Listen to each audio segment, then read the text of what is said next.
I think, in the end, I'm not really happy with who I am either. But that doesn't mean I regret being who I am.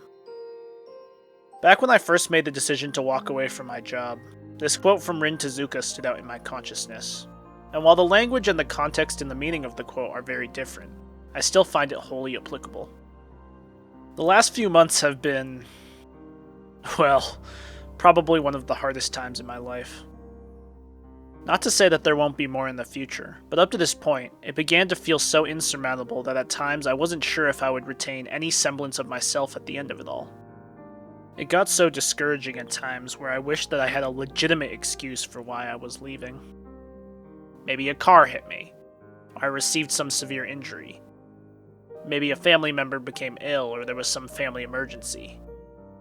Perhaps I became so ill with something like COVID that I was unable to continue.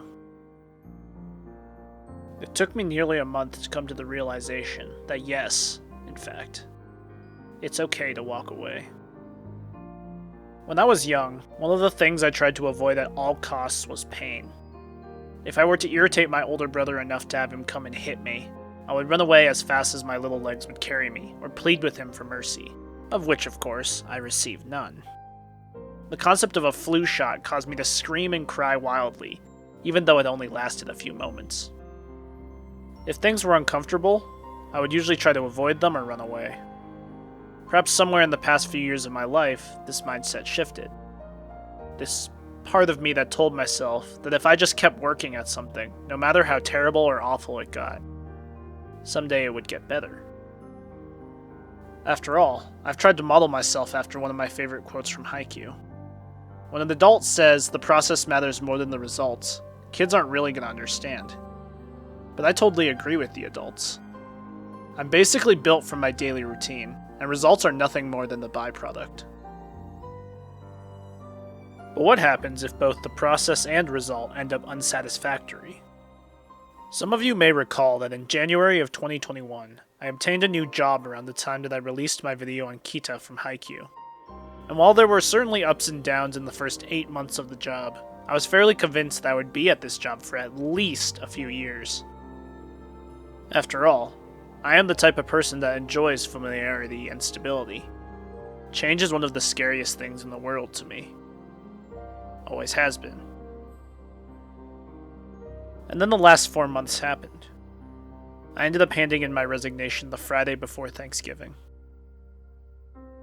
Somewhere in between, in the middle of it all, I guess, I hit my breaking point. I told myself, if I keep working at this and just make it through the year, I'll be okay. I'll be okay. And perhaps that was true to some degree. But when the cost was destroying myself at all levels, mental, physical, spiritual, emotional, would it all still be worth it? The person on the other side that would emerge certainly wouldn't be me. It felt like I was sinking underwater, and I had no way to swim back to the surface. In my video on Katawa Shoujo, I reference an essay by Auric Orange. If you haven't watched that video, I would highly recommend you do. Regardless, he makes note of the word underwater, which is a significant motif throughout one of the routes. To me, depression felt like being down somewhere, looking up at reality as a world separated from me by a translucent surface. I could reach out and touch it. But down below, in my world, everything was muted. The colors, the sounds, and I felt slow, sluggish, and heavy. I felt like, if I let myself, I could sink deeper and deeper until I'd never be able to come back. It might not be everyone's experience, but it was mine. I've gone back to this quote again and again over the last few months. Everything in my life felt as if I was looking up at a world separated from me by a translucent surface. Occasionally I would journey to the other side, but eventually, I would always have to return.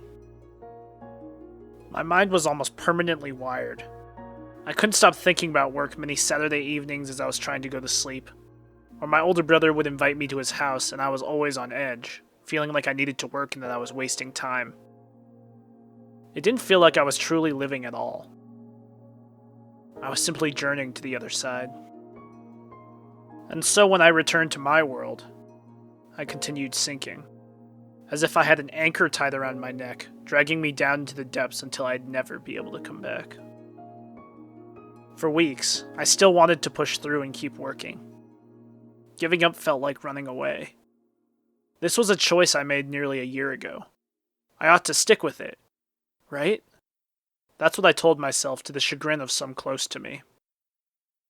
But after one significant conversation with my friend Andrew, a distinction was made clear. Running away was not the same as walking away. If anything, I was just releasing myself from the anchor around my neck. Running away implies fear, danger, frustration, or a lack of control. And while there are certainly things to run away from, like a romantic relationship laden with red flags, or something chasing you, walking away implies something completely different. Walking away implies peace, resolve, and a calm mindset. That you're the one in control. That there is no anger, frustration, fear, or sense of danger. Walking away implies that there's been significant thought about your decision, that you've considered the path forward, and realized that this is the best path for you to take. And while there will be some grief that something has come to an end, in my particular experience, I feel that my walking away is much like Rin's quote at the start of this video. I think, in the end, I'm not really that happy with how things turned out. But that doesn't mean I regret having lived through it. My last update, I said that it feels like it's time for a new season. After all, spring comes when the snow melts away. And hey, that's okay.